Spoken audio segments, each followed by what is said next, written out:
Hello, seventh graders. It is, you know what? I don't know what day it is for you. I'm recording this the Friday before Thanksgiving. I'm finally caught up with all my stuff and I'm trying to get ahead a little bit. So I'm coming to you from the past. Ooh, spooky.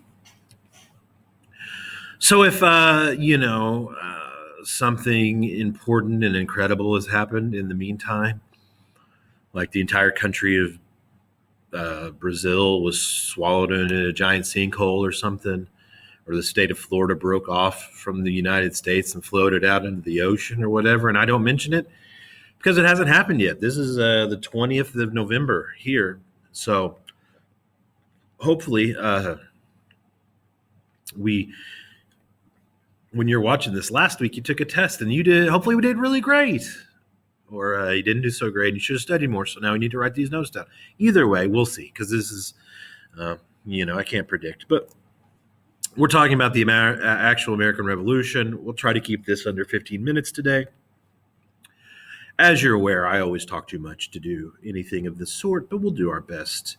And so the colonists in England are past the point of talking. They have realized that the idea of negotiations, the idea of using our big boy words to solve our problems is probably past. And so once the Declaration of Independence has been, declared, I guess that's what you do. Once independence has been declared, once you've said we're our own country, there's really no squeezing that toothpaste back into the tube, as they say, putting the cat back in the bag, as they say. And so it's shooty, stabby time. Both the British and the Americans this is pretty typical for any fight. Most people don't get into fights that they don't think they're going to win, or else you wouldn't get in the fight.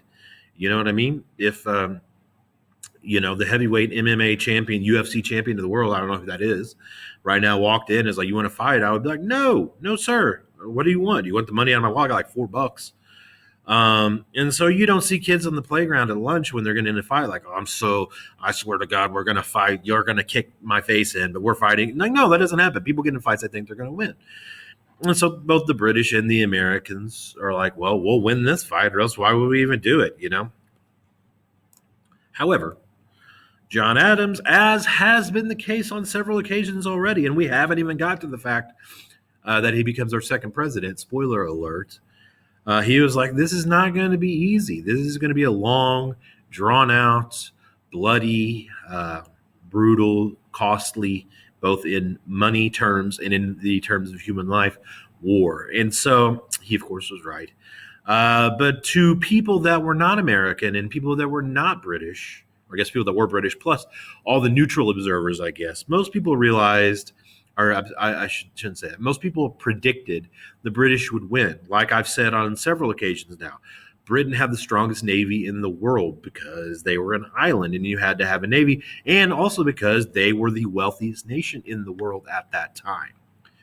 They also had the wealth of a worldwide empire. They had literally countries all around the world. They had 8 million people to our 2.5 million people. And so that's just simple math. If you have, the more people you have, the better off you are. If you kill one of theirs and they kill one of yours, and it keeps going like that over and over and over, the side with the greatest number of people is going to be at a huge advantage. And so when you're talking about Prussians or Russians or Spaniards or Frenchmen or whatever other country around the world, when they're looking at this from the outside, a lot of them were actually, French specifically, rooting for the Americans. But they didn't think that we were going to win. We had some serious disadvantages. We did not have a regular army. We talked about that in the last chapter. We had just formed the Continental Army. We were just trying to get it together. Whereas the Brits had already had an army that had been training for years, if not decades. Also, the people that did join the regular army, they had no experience. They had never been in war before, whereas Britain, like a lot of the rest of the colonizing world at that time, had been in several battles, specifically with the French, over the course of decades and centuries. And also, like I said at the very end of the last chapter, not everybody was on board with the idea of fighting the war to begin with. There were a lot of loyalists. There were a lot of shruggy guys like, whatever. neutral observers is the real word for that, not shruggy guys. But you get what I'm saying. The little shrug emoji. It's like, a lot of people that are like that. At least 1 in 5, and we think we're actually about closer to a third of Americans wanted England to win. A lot of people are like, whichever side's closer to me with a gun. We talked about this last time too. Not getting shot is a powerful motivator. And so if the Brits are out there 5,000 strong in your backyard, each with guns, and they're like, whose side are you on? You might be like, hey, I'm on the side of the person who could shoot me from there. Similarly, if the Americans were there, you might switch, just depending on your own ideals of self-preservation. Keeping your skin intact is a big, powerful motivator. If a kindergartner walks up to me and says, hey, give me all the money out of your wallet on Monday at school, I'm going to be like, no, why are you not in class? But if a 6'3", 250-pound guy with a gun walks up to me and says, give me all the money out of your wallet, he's going to get those $4 in my wallet. Lucky him. So anyway, you get the idea. Keeping your skin intact is a powerful, powerful motivator throughout American history, throughout world history, for everybody, every day. So we've talked about the Anglican Church, and now it's been established in England as the Church of England for, over 100 years now, and asking people to turn their back and fight against the controlling entity of their religion is a big ask. A lot of people have, their religion is the guiding force in their life, and asking them to go against the Anglican Church, which was controlled by the King of England, is, even if they think, well, the Americans might be right when it comes to this taxation without representation thing, that's still a big issue to literally kill people that belong to your religion. And, that's today. It's not, it's not a value judgment. It's right or wrong. It's just some people are more, some people less. But for a lot of people, their identity is filtered through what church they belong to. That's fine. And it's hard to ask people to go against that. Some people work for England, and so they could be like, well, this is really not fair to Americans, but also England CTC, they're cutting the check. And so I can't really, fight against him. Some are, there's always a saying, going with the devil, which is you might be in an uncomfortable situation. You might be working for a boss you don't like, but you're used to it. And the idea of getting rid of your boss and getting a new one, and what if he or she is worse? And so they're always that.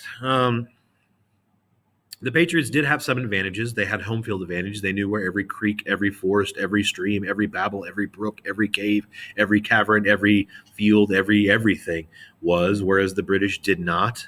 The British also relied on mercenaries that are people that are paid. We called them Hessians because that's what the name of the area they were from. It later, like Prussia, became part of Germany. We'll get into that. Maybe not at all. It's world history. We're mostly an American history business here.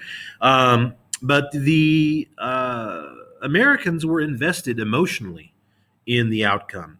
If the Hessians lost the war, they could go on. They're mercenaries. They can get paid to fight in another war, unless they die, of course. But for the Americans, this was the entire course of their future was based on winning this war. And so it meant something to them to be able to win. And so that was a huge advantage. A lot of the states are unwilling to give up their power. We'll talk later about the Articles of Confederation, which was technically our first constitution, and why it did not work. And one of the reasons was it did not create a strong enough central government. 13 separate armies are not going to get the job done as much as those 13 people all combined together. Also, in the beginning, soldiers only enlisted for 1 year at a time. The war, spoiler, lasts for a lot longer than 1 year. So a lot of times when the first year was up, they were like, peace out, and went home. At first, battles did not involve very many troops. Valley Forge was incredibly brutal. The winter of 1776 to 1777 was one of the coldest winters on record, and you can go back and look at a lot of the there's a guy named Baron von Steuben from Germany that was brought in to train the American troops, and he commented in his writings that we have found since that a lot of them were literally, fully, completely had no clothes, no coats, no socks, no nothing. And so a lot of them were struggling to live from frostbite. They were eating something called fire cakes, which sounds a lot better than they are. They were literally just a mixture of flour and water that you could cook and turn into like sort of like a mushy biscuit. And they would eat like one or two of those a day. And like several people literally starved or froze to death. And so you could talk about George Washington's greatest military victories, but perhaps the greatest show of his leadership is keeping his army together through the winter at Valley Forge. And so that's probably one of the greatest accomplishments of his life. He asked Congress for more troops. Some American colonists that were African Americans joined the fight, around 5,000 of those. The most famous military battle that Washington did was crossing the Delaware. This is a famous painting. I think it's probably the next slide. Hopefully I put it on there. I wrote this slideshow years ago. But on Christmas morning, he gave a surprise attack at Trenton, New Jersey. He crossed the Delaware River. And there's a famous painting of him standing on the front of the boat looking all Washington-y. That's not a word, but you know what I mean. There it is. And, you can see you got horses on the boat going crazy in the back here. But there's, blocks of ice and everything. The Hessians people didn't really fight in the winter. They, tried to stay alive, as we already talked about. And so the British plan for victory was to take control of the Hudson River Valley, and this would basically cut the colonies into two. Then they would capture Philadelphia, which at that time was the American capital. But the Americans, one of their greatest generals was Benedict Arnold, which, again, the only reason really he's mentioned is because he was such a great general.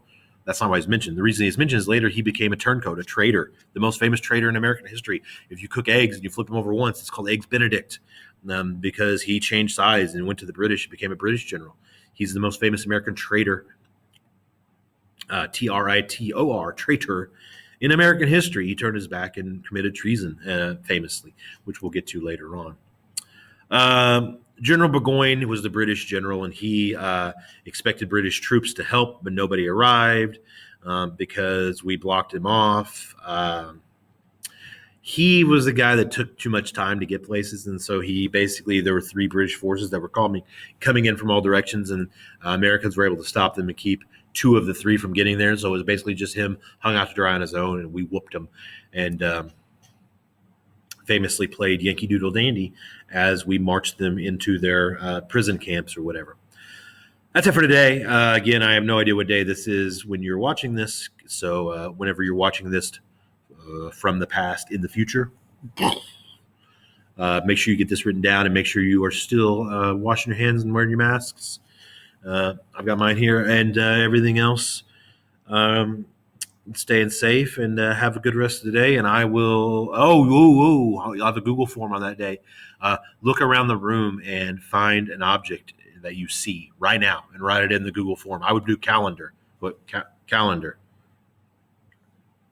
This is backwards for me. It's weird. It's tripping me out. Look around the room and just say an object that you see right now, and then post that in the Google form. And I'll talk to you later. Have a good rest of the day.